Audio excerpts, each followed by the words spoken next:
Hello guys, welcome back to my channel Zoologist AK, and I am Aarti Kaushik again here with another video. And in this video we will discuss about transport in plants. We all know that plant transport water and minerals from root to shoots and leaves and different branches to different parts of the body, and they transport food that is synthesized by photosynthesis to roots and stem and bark to different parts of the body. So there are different mechanism to transport water, mineral and foods and other solute particles that plant required to grow. So stay tuned with me, and thank you so much for clicking on my video. So जब मैं बात करूँ transport की, तो different type से हमारा जो plants में है वो ट्रांसपोर्ट होता है, जैसे डिफिजन के थ्रू, फैसिलिटी डिफिजन के थ्रू, एक्टिव ट्रांसपोर्ट के थ्रू।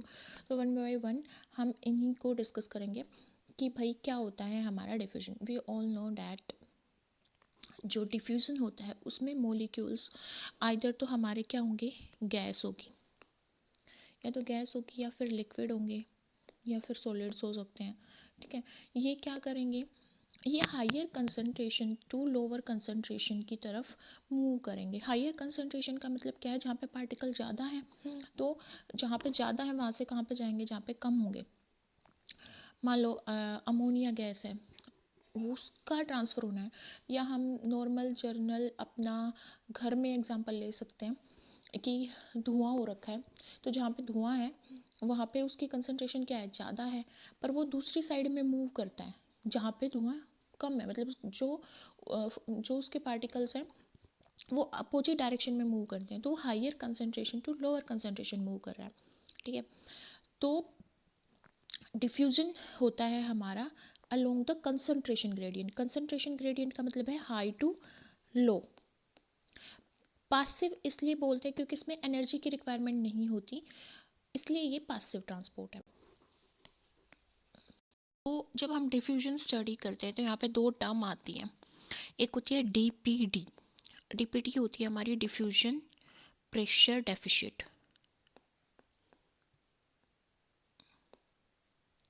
एक होता है हमारा एसपी सक्शन प्रेशर। जो हमारी डिफ्यूजन प्रेशर डेफिशिट है वो मेयर ने दी थी टर्म। ठीक है, अब हमारी जो डीपीडी होती है ना, सॉरी ये वाली टर्म की बात करती हूँ मैं, मेयर ने दी थी। जो डीपीडी है, डिफ्यूजन प्रेशर डेफिशिट, ये हमारी इक्विवेलेंट होती है वाटर पोटेंशियल की, जिसकी मैं अभी अपकमिंग स्लाइड में बात करूँगी। बट वाटर पोटेंशियल की वैल्यू क्या होती है, नेगेटिव होती है। ठीक है, और हमारी डीपीटी की वैल्यू नेगेटिव नहीं होती, ये डिफरेंस होता है। जो हमारा जिस अमाउंट से जो डिफ्यूजन प्रेशर होता है वाटर का, या भाई कोई भी सोलवेंट हम ले रहे हैं, ठीक है, सॉल्यूशन हमारा किससे मिलके बना होता है, सोलवेंट से एंड सोल्यूट से। सोल्यूट क्या हो गया, जैसे वाटर में मैंने शुगर डिज़ोल्व कर दी, तो जो शुगर है, सॉल्ट है, अगर मैं लेमन यूज़ कर रही हूँ तो लेमन है, और वाटर मेरा क्या होगा, सोलवेंट। जिस इसकी कंसनट्रेशन हाई हो वो सोलवेंट है, और मतलब यहाँ पे अमाउंट सोलवेंट की ज़्यादा है, पर इसमें यहाँ पे पार्टिकल्स क्या हैं, दूर दूर हैं। और जब हम एक चीज़ को दूसरे में मिलाते हैं तो जिस चीज़ में मिला रहे हैं वो हमारा सोलवेंट है, और जिसको मिला रहे हैं वो सोल्यूट है। इसके पार्टिकल्स क्या होते हैं, बहुत क्लोजली लाई करते हैं, और ये स्मॉल अमाउंट में हम यहाँ पे यूज़ करते हैं। तो मैं बात करूँ यहाँ पे सोलवेंट की, कि जो अमाउंट होती है, अमाउंट किसकी, उस जो अमाउंट जिसके थ्रू जो डिफ्यूजन प्रेशर है वाटर का या सोलवेंट का वो कम होता है। मतलब एक तो हो गया प्योर वाटर, ठीक है, एक हो गया जिसमें मैंने वाटर में मिला रखा हो शुगर, वाटर प्लस शुगर हो गया। ठीक है, तो जो ये वाटर प्लस शुगर वाला है ये क्या, मेरा एक सॉल्यूशन है। तो इस सॉल्यूशन का डिफ्यूजन प्रेशर जिस अमाउंट से कम हो जाता है, किसके कंपैरिजन में, प्योर वाटर के कंपैरिजन में, उसको हम बोलते हैं डीपीडी। डीपीडी मतलब डिफ्यूजन प्रेशर डेफिशिट। इसका मतलब ये कह रहा है कि जितने ज़्यादा सोल्यूट की कंसंट्रेशन बढ़ती जाएगी हमारे सॉल्यूशन में, उतना उसका क्या होता जाएगा, डिफ्यूजन का रेट जो है वो कम होता जाएगा as compare to pure water के। उसको ही बोलते हैं डीपीटी, डिफ्यूजन प्रेशर डेफिशिट। ठीक है, और जो डीपीटी है इसको हम सक्शन प्रेशर भी बोलते हैं। देखो सक्शन प्रेशर ये होता है जैसे फोटोसिंथेसिस के थ्रू हमारा प्लांट वाटर लॉस करता है। अब रूट यहाँ पे है, मान लो ये मेरा प्लांट है, अब यहाँ पे कोई लीफ होगा, अब रूट यहाँ पे है, तो यहाँ से वाटर जा रहा है यहाँ पे, अब फोटोसिंथेसिस हो रही है तो वाटर भी लॉस हो रहा है। जितना वाटर लॉस होगा तो वो एक सक्शन प्रेशर पुल जनरेट करता है जिसकी वजह से और वाटर ऊपर की साइड जाता है। तो ऐसे होता है सक्शन प्रेशर एसपी। ठीक है, अब अगर मैं फैक्टर्स की बात करूँ कि कौन कौन से फैक्टर्स होते हैं जो डिफ्यूजन को हमारे क्या करेंगे, अफेक्ट करेंगे। देखो एक तो होता है टेम्परेचर, जितना हाई टेम्परेचर उतना ही हमारा डिफ्यूजन क्या होगा, हाई। ठीक है, रेट ऑफ डिफ्यूजन फास्ट हो जाता है। सिंपल सी बात है, जब मेरा टेम्परेचर हाई हो रहा है तो जो पार्टिकल्स होते हैं किसी भी सॉल्यूशन में या गैस में या जो भी है उसमें, वो किस में आ जाते हैं, उनकी काइनेटिक एनर्जी इंक्रीज हो जाती है ना। तो जब काइनेटिक एनर्जी इंक्रीज हो रही है, उनकी मूवमेंट इंक्रीज हो रही है, तो ऑब्वियसली वो फास्ट रन करेंगे, तो डिफ्यूजन भी क्या हो जाएगा, बढ़ जाएगा। फिर बात आती है प्रेशर की। प्रेशर भी डायरेक्टली प्रोपोर्शनल होता है डिफ्यूजन के। डायरेक्टली प्रोपोर्शनल का मतलब ये है जैसे जैसे प्रेशर इन्हेंस करेंगे हम, वैसे वैसे हमारा डिफ्यूजन भी इन्हेंस होगा। मान लो कि ये प्लाज्मा मेम्ब्रेन है या कोई भी सेमी परमिएबल मेम्ब्रेन है और यहाँ पे कार्बन डाइऑक्साइड प्रेजेंट है, अगर इस पर प्रेशर अप्लाई किया जाएगा तो ये इस मेम्ब्रेन को क्रॉस करेगी और यहाँ पे पहुँच जाएगी, यही होगा। तो क्या होगा, प्रेशर के साथ हमारा डिफ्यूजन भी इंक्रीज हो जाता है। फिर अगर मैं बात करूँ साइज़ की, कि साइज़ एंड मास किसी भी डिफ्यूजन सब्सटेंस का वो क्या इफेक्ट डालता है, तो साइज जितना बड़ा होगा, और मान लो ये मेम्ब्रेन है, साइज अगर बड़ा है, इतना बड़ा साइज है, तो ऑब्वियसली उसको दिक्कत आएगी मेम्ब्रेन के क्रॉस क्रॉस करने के लिए, और छोटा साइज है तो वो इजिली क्रॉस कर जाएगा। ठीक है, तो जो हमारा साइज है वो किसके इन्वर्सली प्रोपोर्शनल हो गया, डिफ्यूजन के, या फिर हम बोलेंगे डिफ्यूजन इन्वर्सली प्रोपोर्शनल हो गया साइज के। ऐसे ही मास जो है वो भी इन्वर्सली प्रोपोर्शनल हो गया हमारे डिफ्यूजन के। मतलब अगर हमारा मास और साइज इंक्रीज होता है तो डिफ्यूजन क्या हो जाएगा, डिक्रीज हो जाएगा। फिर बात आती है हमारी डेंसिटी की, डेंसिटी ऑफ डिफ्यूजन सब्सटेंस, ये भी इन्वर्सली प्रोपोर्शनल होती है। जो हमारा डिफ्यूजन होता है वो इन्वर्सली प्रोपोर्शनल होता है किसके, square root of density of diffusion. जितना लार्जर हमारा मोलिक्यूल, स्लो होगा उसका रेट डिफ्यूजन का। इसलिए ग्राम्स लॉ ऑफ डिफ्यूजन हम यहाँ पे यूज़ करते हैं कि जो डिफ्यूजन है वो inversely proportional to the under root of density. D क्या है हमारी यहाँ पे, डेंसिटी ऑफ डिफ्यूजन सब्सटेंस को, हमारी डेंसिटी होती क्या है, डेंसिटी होती है मास बाय वॉल्यूम।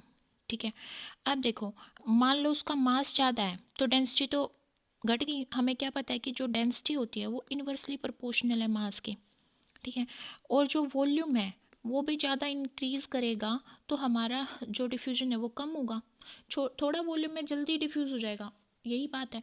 तो ये हमारी किसके मतलब जो जितनी ज़्यादा डेंसिटी होगी उतनी ज़्यादा कम क्या होगा, डिफ्यूजन। तो अगर हम डिफ्यूजन देखें डेंसिटी के अकॉर्डिंग, अगर हम स्टेट देखें मैटर की कि कौन सी स्टेट जल्दी हमारी पास होगी, तो ऑब्वियस सी बात है कि गैस की मूवमेंट जल्दी होगी, फिर लिक्विड और फिर सॉलिड। कुछ वोलेटाइल सब्सटेंस होते हैं, वोलेटाइल होता है जो जल्दी उड़ जाता है, जैसे हमारा सेंट है जल्दी उड़ जाता है ना, ऐसे ही पेट्रोल है वो भी जल्दी उड़ जाता है। तो जो वोलेटाइल सब्सटेंस होते हैं जैसे कैम्फर, पेट्रोल, सेंट, इनका डिफ्यूजन रेट हाई होता है। अब देखो यहाँ पे एक और टर्म आती है DPG, इसको क्या बोलते हैं, diffusion pressure gradient. Diffusion pressure gradient, जो रेट होता है ना डिफ्यूजन का वो किसके प्रोपोर्शनल, मान लो यहाँ पे हमारा डिफ्यूजन प्रेशर अलग है, यहाँ पे डिफ्यूजन प्रेशर अलग है, तो जो डिफरेंस होता है डिफ्यूजन प्रेशर का उसके डायरेक्टली प्रोपोर्शनल होता है। बट इन दोनों के बीच में अगर ज़्यादा डिस्टेंस करेंगे तो डिफ्यूजन क्या होगा, कम होता जाएगा ना, यहाँ से मूवमेंट यहाँ तक कम होती जाएगी। इसलिए ये इन्वर्सली प्रोपोर्शनल होता है दोनों के बीच की डिस्टेंस के, बट जो उनका प्रेशर है उसके डायरेक्टली प्रोपोर्शनल होता है, प्रेशर के डिफरेंस के डायरेक्टली प्रोपोर्शनल होता है। तो अगर मैं यहाँ पे देखो कि डिफ्यूजन की क्या सिग्निफिकेंस है, तो एक देखो डिफ्यूजन के थ्रू जो स्टोमेटा होता है वो फोटोसिंथेसिस के टाइम पे गैस एक्सचेंज करता है ऑक्सीजन बाहर छोड़ता है, कार्बन डाइऑक्साइड अंदर लेता है। तो ये बेनिफिट है कि फोटोसिंथेसिस में हेल्प कर रहा है। ट्रांसपीरेशन में हेल्प करता है हमारा डिफ्यूजन। कैसे? जब फोटोसिंथेसिस होती है तो वाटर लॉस होता है हमारा स्टोमेटा के थ्रू, तो उस टाइम पे एक सक्शन पुल जनरेट होता है किसमें? जाइलम में। जाइलम हमारे क्या वस्कुलर वस्कुलर टिश्यू है, जिसकी वजह से रूट ज़्यादा वाटर सोखती हैं। तो ये ट्रांसपिरेशन में भी हेल्प कर रहा है। अब कुछ फ्लावर्स होते हैं जिनमें अरोमा होता है, मतलब उनकी एक सुगंध होती है, तो वो भी डिफ्यूज़ हो जाती है। वो भी एक वोलेटाइल एरोमेटिक कंपाउंड रिलीज़ करते हैं ना, जिसकी वजह से बहुत सारे जो बीज वगैरह हैं जो कि पोलिनेटिंग हमारे इंसेक्ट्स वगैरह होते हैं वो अट्रैक्ट होते हैं, जिससे प्लांट को क्या हेल्प मिलती है? रिप्रोडक्शन में हेल्प कर मिलती है। ठीक है। और जब हमारा सोइल से आयंस या मिनरल्स एब्जॉर्ब करने हों रूट को, तो वो डिफ्यूजन के थ्रू एब्जॉर्ब कर सकती है। ये हेल्प है। और हमारा क्या हो सकता है? Diffusion translocation of food material में हेल्प करता है। ठीक है। अब एक बात मैं यहाँ पे यूज़ कर रही थी वर्ड कि भाई मेम्ब्रेन के अक्रॉस पास हो रहे हैं जो भी हमारे वो मोलिक्यूल है, गैस है, लिक्विड है, सॉलिड है, जो भी है। तो मेम्ब्रेन भी डिफरेंट टाइप की होती है। एक परमिएबल मेम्ब्रेन होती है, एक इम्परमिएबल होती है और एक सेमी परमिएबल होती है। देखो आप इस चीज़ से रिलेट कर सकते हो, परमिट बनता है, परमिट। ठीक है। तो परमिट भी हमारा किससे जाता है? पी से, और परमिएबल भी पी से। तो परमिट मिल गया, मतलब कि पास होने का पास मिल गया उसको। ठीक है। इम्परमिएबल जब उसको पास नहीं करवाया जा रहा, सेमी मतलब हाफ होता है, तो हाफ पार्टिकल्स पास होंगे, हाफ नहीं होंगे, मतलब वो डिसाइड करेगी हमारी मेम्ब्रेन की किसको पास होना है, किसको नहीं होना है। तो परमिएबल वो होती है जो फ्री पासिस करवाए सॉल्वेंट्स का, जैसे वाटर है, गैस है। ठीक है। एग्जाम्पल देखें तो सेल वॉल जो होती है प्लांट्स की, वो हमारी परमिएबल होती है। ठीक है, अगर वो प्योर सेलुलोज से मिलके बनी हो। और इम्परमिएबल क्या होगी? जो नहीं अलो करवाएगी वाटर का या किसी भी डिजोल्व सब्सटेंस को या गैसेस को। जैसे अगर मैं बात करूँ इम्परमिएबल की, तो क्यूटिकल जो लेयर होती है हमारी किसकी? लीफ के ऊपर हमारा एक सब्सटेंस डिपॉजिट होता है, जो हमारा वैक्सी टाइप का सब्सटेंस होता है, और उस पर और भी कुछ सब्सटेंस डिपॉजिट हो सकते हैं, तो वो अलो नहीं करता है। ठीक है, इम्परमिएबल होता है। या कॉर्क सेल जो हम देखें वो भी हार्ड हो जाती है, वो भी पास नहीं करने देती कुछ सॉल्वेंट्स को, कुछ मोलिक्यूल्स को, तो वो इम्परमिएबल है। फिर सेमी परमिएबल मैंने बोला कि हाफ परमिएबल है, तो ये परमिट करती है किसका मूवमेंट? कुछ मोलिक्यूल्स की, कुछ स्पेसिफिक मोलिक्यूल्स की, जैसे एग मेम्ब्रेन होती है। ठीक है। और हमारा ब्लेडर होता है, या फिर एनिमल्स के केस में ब्लेडर होना, एग मेम्ब्रेन होना। अब यहाँ पे हमारा सेकंड होता है कि भाई फैसिलिएटेड डिफ्यूजन। फैसिलिएटेड डिफ्यूजन नाम से पता चला, जो फैसिलिएट कराया जाए। ठीक है। यहाँ पे भी हमारे कैरियर प्रोटीन और चैनल प्रोटीन यूज़ होते हैं, मतलब कि कुछ चीज़ें होंगी जो उस डिफ्यूजन को हेल्प कर रही हैं होने में। ठीक है, इसलिए इसको फैसिलिएटेड बोला जा रहा है। बट ये भी हमारा अलोंग कंसंट्रेशन ग्रेडियंट होगा, मतलब हाई कंसंट्रेशन से लो कंसंट्रेशन के टुवार्ड्स होगा। पासिव इसलिए है क्योंकि कोई एटीपी यूज़ नहीं हो रही, मतलब कोई एनर्जी की रिक्वायरमेंट यहाँ पे नहीं है। फिक्स्ड मेम्ब्रेन जो ट्रांसपोर्ट प्रोटीन, मतलब कि यहाँ पे एक मेम्ब्रेन होगी, उस पर कुछ कैरियर और चैनल प्रोटीन्स ऑलरेडी प्रेजेंट होते हैं, कि ये फिक्स ही होते हैं। अगर मैं बात कर रही हूँ मसल सेल्स की, तो वहाँ पे कैल्शियम चैनल है या सोडियम पोटेशियम पंप है, तो वो फिक्स है। तो यहाँ पे जो मेम्ब्रेन है वहाँ पे कुछ ट्रांसपोर्ट प्रोटीन है जो हमारे डिफ्यूजन को फैसिलिटेट करवा रहे हैं, पर वो फिक्स ही है उस पर्टिकुलर मेम्ब्रेन पे, उस पर्टिकुलर सेल की मेम्ब्रेन पे, ये बोला गया है। अब जो फैसिलिटी डिफ्यूजन है उसको इस बेस पे कि भाई कौन उसके डिफ्यूजन को फैसिलिटेट करा रहा है, टू टाइप्स में डिवाइड करते हैं, कैरियर प्रोटीन और एक चैनल प्रोटीन के थ्रू। कैरियर प्रोटीन क्या होते हैं? कैरी कर रहे, जो हमारे किसी पर्टिकुलर सॉलिड को, गैस को, लिक्विड को कैरी करके एक मेम्ब्रेन से, मेम्ब्रेन मान लो ये हमारा साइटोप्लाज्मिक साइड है और ये हमारी एक्स्ट्रा सेलुलर मेम्ब्रेन है, तो यहाँ से अंदर की तरफ जब जाएगा तो यहाँ पे कुछ मोलिक्यूल होगा जो उससे बाइंड करेगा उस प्रोटीन से, जो प्रोटीन सेल के अंदर लेके जाना है, और ये मान लो कैरियर प्रोटीन हो गया। तो उसको कैरी करने के लिए जो यूज़ किया जाए, तो ये पर्टिकुलर सॉलिड से बाइंड हो जाते हैं। टू टाइप के होते हैं, जैसे मतलब कैसे ट्रांसपोर्ट करते हैं, सिम्पोर्ट, एंटीपोर्ट, यूनिपोर्ट। देखो सिम्पोर्ट होता है जब दोनों मोलिक्यूल मेम्ब्रेन की अक्रॉस सेम डायरेक्शन में मूव करें, वो होता है सिम्पोर्ट। एंटीपोर्ट जब अपोजिट में मूव कर रहे हैं। और यूनिपोर्ट क्या होता है, जब वो इंडिपेंडेंट मूव कर रहे हैं। अगर एग्जांपल देखें, नाम से पता चल रहा है, सबसे पहले अगर मैं यूनिपोर्ट की बात करूं तो यूनि मतलब सिंगल, ठीक है। तो यहाँ पे सिंगल सॉलिड मोलिक्यूल है और उसको यहाँ पे मेम्ब्रेन की अक्रॉस क्या होना है, पास होना है। मान लो ये एक्स्ट्रा सेलुलर मैट्रिक्स है जो सेल के बाहर होता है, जिसमें हमारे कोलेजन होंगे और हमारा कैडहेरिन होगा, ये डिफरेंट जो प्रोटीन्स होंगे, ठीक है वो। और ये हमारा साइटोप्लाज्म है। तो यहाँ से हमारा, यहाँ अगर एक सिंगल सॉलिड मोलिक्यूल जा रहा है तो वो क्या होगा, यूनिपोर्ट, और एक ही डायरेक्शन में जा रहा है, ठीक है। तो अगर मैं इसका एग्जांपल देखूं तो इसका एग्जांपल होता है ग्लूट वन, ठीक है। ग्लूट वन, ये डिफरेंट टाइप्स के ट्रांसपोर्ट हमारे कैरियर प्रोटीन्स होते हैं जो ग्लूकोज को ट्रांसफ़र करते हैं। और इसमें हम ग्लूट वन की बात करें तो ये हमारा कहाँ पे प्रेजेंट होता है, आरबीसी सेल्स में प्रेजेंट होता है, जिसको हम रेड ब्लड सेल्स बोलते हैं, एरिथ्रोसाइट्स बोलते हैं। वहाँ पे रेड ब्लड सेल्स कैसे अपटेक करती है किसका, ग्लूकोज का, ग्लूट वन के थ्रू। फिर अगर मैं बात करूँ सिम्पोर्ट की, सिम्पोर्ट मतलब सेम साइड में पोर्ट हो रहा है, मतलब ट्रांसपोर्ट हो रहा है। तो दो सोल्यूट मोलिक्यूल हैं जो दोनों सेम डायरेक्शन में मूवमेंट कर रहे हैं, सेम डायरेक्शन में, वो क्या हो गया हमारा सिम्पोर्ट। तो इसका एग्जाम्पल होता है सोडियम ग्लूकोज का ट्रांसफ़र होना, किसके अक्रॉस, जो हमारी स्मॉल इंटेस्टाइन होती है उसकी लाइनिंग में जो हमारा ट्रांसपोर्ट होगा वो सोडियम और ग्लूकोज का साथ में होगा, तो वो सिम्पोर्ट का एग्जांपल है। एंटीपोर्ट मतलब कि एक हमारा अंदर जा रहा है और एक हमारा बाहर आ रहा है, ठीक है। एंटीपोर्ट अपोजिट डायरेक्शन में मूवमेंट हो रही है दो सोल्यूट की। तो इसमें क्या होता है, 3 सोडियम और एक कैल्शियम अपोजिट डायरेक्शन में मूव करते हैं। और ये जो सोडियम कैल्शियम जो ट्रांसपोर्ट है, ये कहाँ पे होता है, कार्डिक मसल सेल्स में, मतलब हार्ट की जो हार्ट वॉल होती है उसमें सोडियम कैल्शियम का जो ट्रांसपोर्ट होता है वो एंटीपोर्ट में होता है, मतलब कि अपोजिट डायरेक्शन में होता है।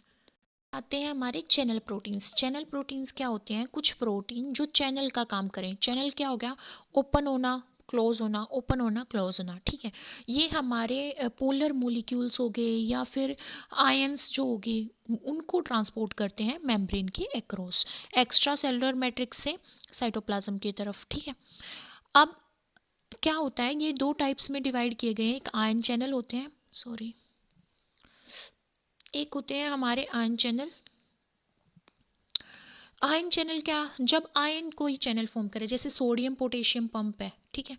ये कहाँ पर प्रेजेंट होता है, हमारी नर्व सेल्स में। एक्शन पोटेंशियल जनरेट करता है, रेस्टिंग पोटेंशियल, एक्शन पोटेंशियल, ठीक है।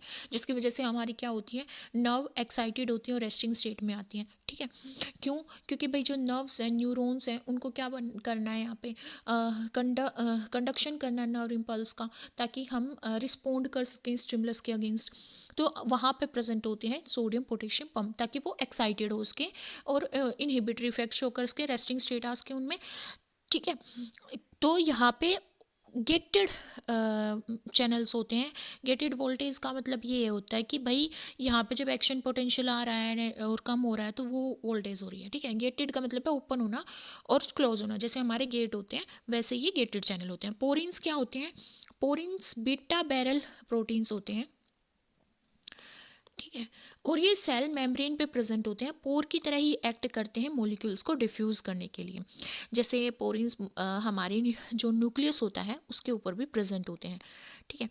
ये फैसिलिटेटेड ट्रांसपोर्ट करवाते हैं स्मॉल साइज के मॉलिक्यूल्स का।